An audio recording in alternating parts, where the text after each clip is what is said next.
Hello class, this is my Unit 3 discussion, the executive summary over risk management. During project management, some risks must be controlled.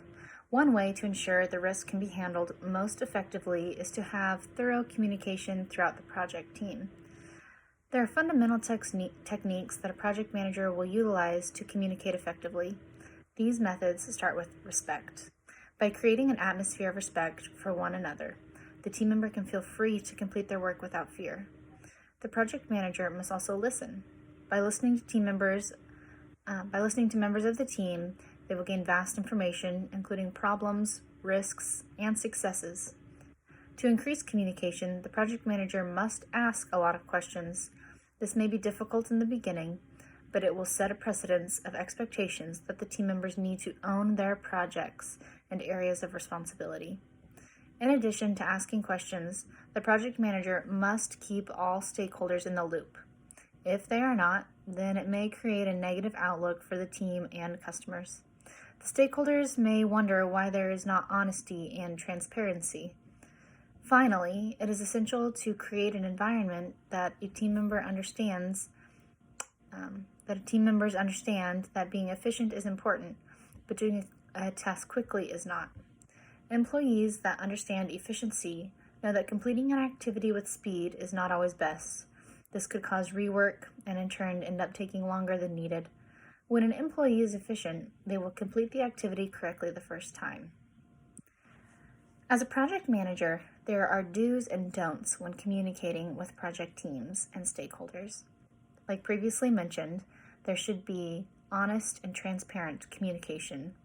Other important methods of connecting that a project manager should do include ensuring a communication plan is in place, setting up communication expectations from the beginning, ensuring communication is clear and direct, understanding the audience, and supporting the project team.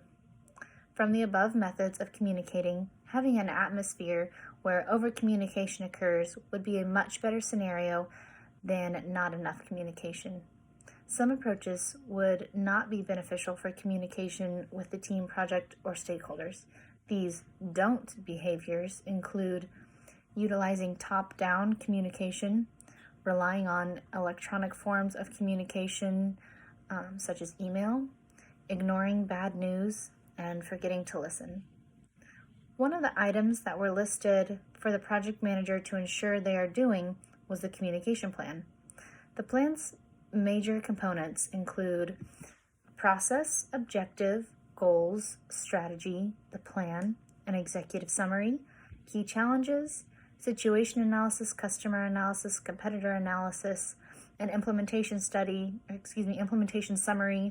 positioning statements, cost strategy, the paid, owned, shared, earned model, changing the market analysis, and metrics.